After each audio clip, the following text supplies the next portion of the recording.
ഇന്ന് നമ്മളിപ്പോൾ കാണാൻ പോകുന്നത് നമ്മുടെ ഈ കൊച്ചു കേരളത്തിലെ ഒരു കുഗ്രാമത്തിലെ അത്ഭുതകരമായ ഒരു കാഴ്ച ആണ്. അത് മറ്റൊന്നുമല്ല, കോട്ടയം ജില്ലയിലെ മലരിക്കൽ എന്ന ഒരു കുഗ്രാമം. ആ ഗ്രാമത്തിലെ 1500 ഏക്കർ പാടശേഖരത്ത് നിറഞ്ഞു നിൽക്കുന്ന ഒരു പൂമെത്ത പോലെ കണ്ണെത്താ ദൂരത്തോളം കാണാവുന്ന പിങ്ക് നിറമുള്ള ആമ്പൽ പൂക്കളുടെ ആമ്പൽ വസന്തം എന്ന് പേര് വിശേഷിപ്പിക്കുന്ന അതിമനോഹരമായ ഒരു കാഴ്ച. ആ കാഴ്ചയിലേക്കാണ് നിങ്ങളെ ഞാൻ ഇന്ന് കൊണ്ടുപോകുന്നത്.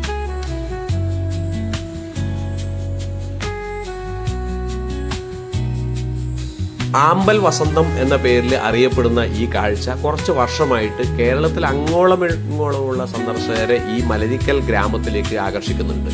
കുട്ടനാടൻ കായലിനോട് ചേർന്ന് നിൽക്കുന്ന 1500 ഏക്കർ പാടശേഖരം, തിരുവാർപ്പ് പഞ്ചായത്തിൽപ്പെട്ട ഈ പാടശേഖരത്തിലുള്ള വയലുകളിൽ, വെള്ളം കയറി നിൽക്കുന്ന വയലുകളിലാണ് ഈ ആമ്പൽ വസന്തം നമുക്ക് കാണാനാവുക. കോട്ടയം നഗരത്തിൽ നിന്ന് വളരെ അടുത്താണ് ഈ മലരിക്കൽ എന്ന ഗ്രാമം. കോട്ടയത്ത് നിന്ന് ഇല്ലിക്കൽ ജംഗ്ഷനിലേക്ക് ബസ്സിനോ സ്വകാര്യ വാഹനങ്ങൾക്കോ എത്തി തിരുവാർപ്പ് റോഡിലേക്ക് തിരിഞ്ഞു പോവുകയാണ് വേണ്ടത്. അവിടെ നിന്ന് കാഞ്ഞിരം ബോട്ട് ജെട്ടി റോഡിലെ കാഞ്ഞിരം പാലം കടക്കുമ്പോൾ നമുക്ക് മലരിക്കൽ എത്താൻ കഴിയും. ഇത് കോട്ടയത്ത് നിന്ന് കുമരകത്തേക്കുള്ള റോഡിലാണ് ഈ സ്ഥലം. അവിടെ നിന്ന് കാഞ്ഞിരം ജെട്ടിയിലേക്ക് നമുക്ക് തിരിഞ്ഞു പോയാൽ മതി. കോട്ടയം നഗരത്തിൽ നിന്ന് നമുക്ക് ബസ് ഉണ്ടാവും. കാഞ്ഞിരം ജെട്ടി ബസ്സിൽ കയറി കഴിഞ്ഞാൽ നമുക്ക് ഈ സ്ഥലത്ത് തന്നെ ഇറങ്ങാം. അതല്ലെങ്കിൽ നമുക്ക് സ്വകാര്യ വാഹനങ്ങളിലും വളരെ എളുപ്പത്തിൽ തന്നെ, നല്ല റോഡാണ്, വളരെ എളുപ്പത്തിൽ ഇല്ലിക്കലിൽ എത്തി മലരിക്കൽ എന്ന ആ പാടശേഖരത്തിലേക്ക് നമുക്ക് എത്താൻ കഴിയും. ഏറ്റവും രസകരമായിട്ടുള്ള കാര്യം, ഈ പൂമെത്ത പോലെ പരന്നു കിടക്കുന്ന ഈ ആമ്പൽ വസന്തം നമുക്ക് ആസ്വദിക്കുന്നതിന് വേണ്ടിയിട്ടുള്ള സർവ്വവിധ സന്നാഹങ്ങളും സൗകര്യങ്ങളും ഈ നാട്ടുകാർ നമുക്കിവിടെ ഏർപ്പെടുത്തിയിട്ടുണ്ട് എന്നുള്ളതാണ്. 100 കണക്കിന് ബോട്ടുകളും നാടൻ വള്ളങ്ങളും യാത്രക്കാരെയും സന്ദർശകരെയും ഈ പാടശേഖരത്തിലേക്ക് കൊണ്ടുപോകാനായിട്ട് അതിരാവിലെ മുതൽ തന്നെ കാത്തു കിടക്കുന്നുണ്ടാവും. ശ്രദ്ധിക്കേണ്ടുന്ന ഏറ്റവും പ്രധാനപ്പെട്ട കാര്യം, ഈ ആമ്പൽ പൂക്കൾ പൂർണ്ണമായും വിടർന്നു നിൽക്കുന്ന അതിമനോഹരമായിട്ട് അത്ഭുതകരമായ കാഴ്ച കാണാൻ ഏറ്റവും നല്ല സമയം രാവിലെ 6 മണി മുതൽ 8 മണി വരെയുള്ള സമയമാണ്. കാരണം ആമ്പലുകളെല്ലാം വിടർന്നു നിൽക്കുന്നത് ഈ സമയത്തായിരിക്കും. നമുക്ക് പകൽ നേരത്ത് കാണാവുന്നത്. വെയിൽ ഉദിച്ചു കഴിഞ്ഞാൽ, സൂര്യപ്രകാശം നന്നായിട്ട് വന്നു കഴിഞ്ഞാൽ പിന്നെ ആമ്പൽ കൂമ്പി തുടങ്ങുകയും ഇതിന്റെ കാഴ്ചയുടെ സൗന്ദര്യം പൂർണ്ണമായി നഷ്ടപ്പെടുകയും ചെയ്യും. അപ്പൊ അതുകൊണ്ട് തന്നെ കോട്ടയം നഗരത്തിൽ താമസിച്ചിട്ട് അതിരാവിലെ ഒന്നുകിൽ ഈ ഗ്രാമത്തിലേക്ക് റോഡ് മാർഗം എത്തുക, അതല്ലെങ്കിൽ പ്രത്യേക വാഹനങ്ങളിൽ അതിരാവിലെ തന്നെ എത്തിച്ചേരുക എന്നുള്ളതാണ് ഏറ്റവും നല്ല വഴി.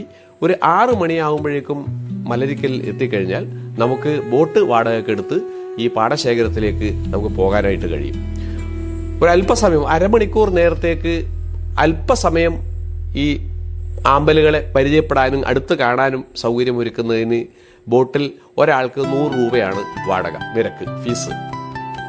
എന്നാൽ ഫോട്ടോഷൂട്ട് നടത്തുന്നതിനോ അതല്ലെങ്കിൽ ആമ്പൽപ്പാടം മുഴുവനായി ചുറ്റിക്കറങ്ങുന്നതിനോ 1-1.5 മണിക്കൂർ സമയം നമുക്ക് ഈ പാടത്ത് മുഴുവനായിട്ടും ബോട്ടിൽ യാത്ര ചെയ്യുന്നതിന് വേണ്ടി 1000 രൂപ കൊടുത്തു കഴിഞ്ഞാൽ നമുക്ക് ബോട്ട് സ്വന്തമായി വാടകയ്ക്കെടുത്ത് പോകാനായിട്ട് കഴിയും. ആ ബോട്ടിൽ നമ്മളെ ബോട്ടിന്റെ ഉടമസ്ഥൻ കൊണ്ടുപോകും. ഈ പാടം മുഴുവൻ ചുറ്റി കാണുകയും ചെയ്യാം. ഫോട്ടോഷൂട്ട് അല്ലെ വീഡിയോ ചിത്രീകരണം ഇതൊക്കെ സാധ്യമാണ് അങ്ങനെയുള്ള സമയത്ത്. അപ്പൊ ഇതെല്ലാം സൗകര്യം ഈ പ്രഭാതത്തിലെ ഈ ദൃശ്യവും അതുപോലെ തന്നെ പ്രഭാതത്തിൻ്റെതായിട്ടുള്ള അന്തരീക്ഷവും ഒപ്പം ആമ്പൽപ്പൂക്കളുടെ ചുവന്ന നിറത്തിൽ, പിങ്ക് നിറത്തിലുള്ള ആമ്പൽപ്പൂക്കളുടെ അതിമനോഹരമായിട്ടുള്ള അനന്തമായ കാഴ്ചയും കൊണ്ട് മലരിക്കലെ പ്രഭാതം ഒരുപക്ഷെ നമ്മൾക്ക് ഏറ്റവും ഓർമ്മയിൽ എന്നെന്നും നിലനിൽക്കുന്ന ഒരു പ്രഭാത പുലർകാല കാഴ്ചയായിട്ട് മാറുമെന്നുള്ള കാര്യത്തിൽ യാതൊരു തർക്കവുമില്ല. നമുക്കിവിടെ നിന്ന് വേണമെങ്കിൽ ആമ്പലിന്റെ വിത്തുകൾ വില കൊടുത്ത് വാങ്ങാൻ കഴിയും. പോകുമ്പോൾ ആമ്പൽ പൂക്കൾ തന്നെ അതിന്റെ തണ്ടോട് കൂടിയിട്ട് മുറിച്ചെടുത്ത് വിൽപ്പനക്ക് വെച്ചിരിക്കുന്നത് കാണാൻ നമുക്ക് കഴിയും. അത് 30 രൂപ കൊടുത്താൽ നമുക്ക് അതിൻ്റെ ഒരു പൂങ്കുല നമുക്ക് സ്വന്തമായിട്ട് വാങ്ങിക്കൊണ്ടുപോകാൻ കഴിയും. ഇങ്ങനെയുള്ള പല സൗകര്യങ്ങളുണ്ട്. നമുക്ക് അവിടെ പ്രഭാത ഭക്ഷണത്തിലുള്ള എല്ലാ സൗകര്യങ്ങളും, ചെറിയ ചെറിയ കടകളൊക്കെ ഉണ്ട്. ഈ ഗ്രാമത്തിന്റെ ഏറ്റവും പ്രധാനപ്പെട്ട വരുമാന മാർഗം തന്നെയായി ഇപ്പോൾ ഈ ആമ്പൽ വസന്തം മാറിയിട്ടുണ്ട്. ഏറ്റവും പ്രധാനപ്പെട്ട ഒരു കാര്യം, ജൂലൈ, ആഗസ്റ്റ്, സെപ്റ്റംബർ മാസങ്ങളിലാണ് ഈ ആമ്പൽ വസന്തം ഏറ്റവും മനോഹരമായ ദൃശ്യമാവുക എന്നുള്ളതാണ്. സെപ്റ്റംബർ മാസം കഴിഞ്ഞാൽ പിന്നീട് ഈ പാടങ്ങളെല്ലാം കൃഷി ഇറക്കുന്ന പാടങ്ങളാണ്, നെൽകൃഷിക്കാണ് ഉപയോഗിക്കുക. ഈ പാടങ്ങളിൽ കെട്ടി നിർത്തിയിരിക്കുന്ന വെള്ളമെല്ലാം ബണ്ട് പൊട്ടിച്ച് പുറത്തേക്ക് വിടുകയും ഒഴുക്കിക്കളയുകയും കായലിലേക്ക് ഒഴുക്കിക്കളയുകയും ഈ പാടം നെൽകൃഷി ഇറക്കുകയും ചെയ്യുക എന്നുള്ളതാണ് ഇവിടുത്തെ പതിവ്. ആ സമയത്തെല്ലാം ഈ ആമ്പൽ വിത്തുകൾ ഇതിലൊരു കളയായിട്ട് ചളിയിൽ പൂഴ്ന്ന് കിടക്കുകയും പിന്നീട് നെൽകൃഷി സീസൺ അവസാനിച്ചു കഴിഞ്ഞാൽ വീണ്ടും ഈ ആമ്പലുകളെല്ലാം വെള്ളം നിറയുമ്പോൾ, പാടങ്ങളിൽ വെള്ളം നിറയുമ്പോൾ ആമ്പലുകളെല്ലാം ഇങ്ങനെ വിടർന്ന് പഴയതുപോലെ വലിയ അനന്തമായ ഒരു പൂമെത്തയായിട്ട് രൂപം കൊള്ളുകയും ചെയ്യുന്നു എന്നുള്ളതാണ് ഇവിടുത്തെ ഈ പ്രകൃതി പ്രതിഭാസം.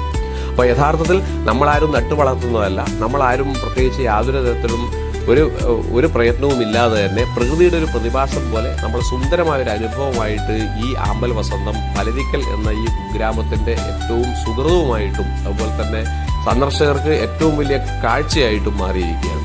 ഒരു പ്രധാനപ്പെട്ട പ്രത്യേകത എന്താണെന്ന് വെച്ചാൽ നമ്മുടെ കേരളത്തിൽ അങ്ങോളമിങ്ങോളം പല ജില്ലയിലും കോൾപ്പാടങ്ങളും കായൽ നിലങ്ങളും അതുപോലെ തന്നെ ജലാശയങ്ങളും പാടങ്ങളും എല്ലാം ഉണ്ടെങ്കിലും കോട്ടയം ജില്ലയിലെ പാടങ്ങളിൽ മാത്രമാണ് ഇതുപോലെ പിങ്ക് നിറത്തിലും വെള്ള നിറത്തിലുള്ള ആമ്പൽ പൂക്കളുടെ സമൃദ്ധി കൊണ്ട് അതിമനോഹരമായ ഒരു വസന്തം തന്നെ തീർക്കുന്ന രീതിയിലുള്ള കാഴ്ചയുടെ വസന്തമായിട്ട് മാറുന്ന ഒരു സാഹചര്യം കോട്ടയം ജില്ലയിലുള്ള പാടങ്ങളിൽ മാത്രമാണ് ദൃശ്യമാകുന്നത് എന്നതൊരു പ്രത്യേകതയാണ്.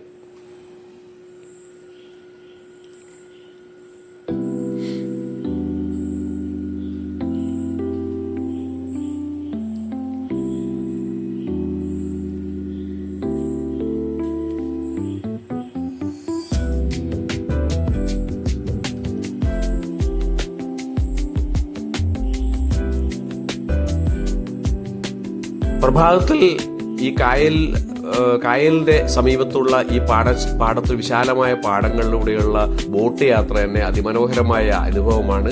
വളരെ നീല നിറത്തിൽ ഇങ്ങനെ വ്യാപിച്ചു കിടക്കുന്ന, വെള്ളത്തിൽ പൊങ്ങിക്കിടക്കുന്ന, അതിന്റെ പശ്ചാത്തലത്തിൽ അനന്തമായിട്ട് ഇങ്ങനെ അനന്ത നീലിമയിൽ ലയിച്ചു കിടക്കുന്ന ഇളം പിങ്ക് നിറത്തിലുള്ള ആമ്പൽ പൂക്കളുടെ വലിയ ശേഖരം, അതിന്റെ ഒരു വലിയ കടൽ പോലെ തന്നെ നമുക്ക് കാണാവുന്ന അത്രയും അനന്തമായ രീതിയിൽ പരന്നു കിടക്കുന്ന ഈ ആമ്പൽ പൂക്കളുടെ മെത്ത ഏത് വ്യക്തിയുടെയും മനസ്സിന് വലിയ കുളിർമ തരും. നമുക്ക് ഭയങ്കര ഇഷ്ടാവും. ഒരു അടിപൊളി വൈബാണ് നമുക്ക് ഈ ഇത് കാഴ്ചയിലൂടെ ഉണ്ടാവുക.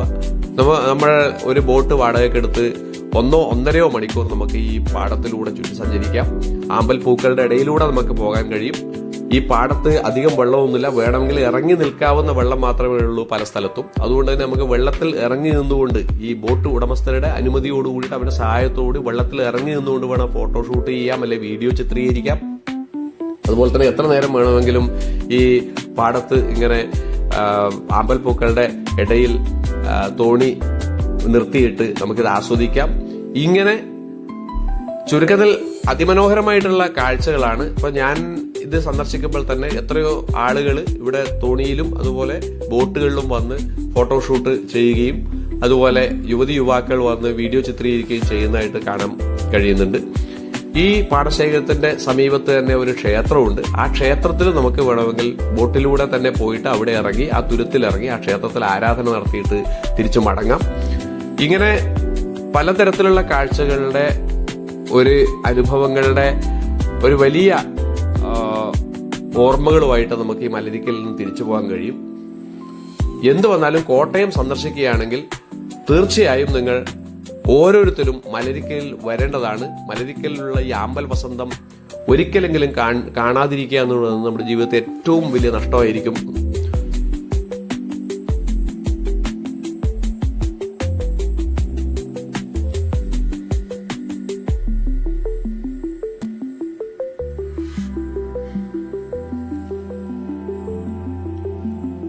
ആകാശ നീലിമയുടെ പശ്ചാത്തലത്തിൽ വെള്ളത്തിലും അതിന്റെ ആകാശ നീലിമ പ്രതിബിംബിക്കുന്ന ആ ഒരു നിറത്തിന്റെ പശ്ചാത്തലത്തിൽ പിങ്ക് നിറത്തിലുള്ള ആമ്പൽ പൂക്കളുടെ അനന്തമായ കാഴ്ചയും ഒപ്പം തന്നെ നമ്മൾക്ക് പ്രഭാതത്തിലുള്ള ഒരു ബോട്ട് യാത്രയുടെ ത്രില്ലുമെല്ലാം ചേർന്ന് ഈ മലരിക്കൽ നമുക്ക് സമ്മാനിക്കുക ഒരു അദമ്യമായ അനുഭവം തന്നെയായിരിക്കും എന്നുള്ള കാര്യത്തിൽ സംശയം വേണ്ട. അതിരാവിലെ മലരിക്കലെത്തി ബോട്ടിലൂടെ സഞ്ചരിച്ച് ഒരു മണിക്കൂറെങ്കിലും ബോട്ടിൽ സഞ്ചരിച്ച് ഈ കാഴ്ചകളായ കണ്ട് അവിടെ നിന്ന് മനോഹരമായ എല്ലാ ഈ കടകളിലൊക്കെ കിട്ടുന്ന ഭക്ഷണം അവിടെയുള്ള നാട്ടുകാർ തന്നെ അവരുടെ വീടുകളിൽ തയ്യാറാക്കുന്ന സ്വാദിഷ്ടമായ നാടൻ ഭക്ഷണമാണ്. അത് ഇഡ്ഡലി മുതൽ വട മുതൽ അതുപോലുള്ള പലഹാരങ്ങൾ ഉണ്ടാവും, ഇങ്ങനെയുള്ള ഭക്ഷണം, കട്ടൻ കാപ്പി ഉണ്ടാവും, കട്ടൻ ചായ ഉണ്ടാവും, ഒപ്പം പാൽ ഒഴിച്ച കാപ്പിയും ചായയും ഒക്കെ നമുക്ക് ലഭിക്കും. ഇതെല്ലാം അവരുടെ വീടുകളിൽ നിന്ന് അവർ തയ്യാറായി കൊണ്ടുവന്ന് ചെറിയ ചെറിയ തട്ടുകടകളിൽ വെച്ച് വിൽക്കുന്നതാണ്. ഈ വളരെ നാടൻ വിഭവങ്ങളുടെ പ്രഭാത ഭക്ഷണം കൂടി ആസ്വദിച്ച് നമുക്ക് ഇവിടെ തിരിച്ചു പോകാൻ കഴിയും. ഇത് തന്നെ ഏറ്റവും മനോഹരമായ ഒരു അനുഭവം തന്നെയാണ് എന്ന കാര്യത്തിൽ ഒരു തർക്കമില്ല.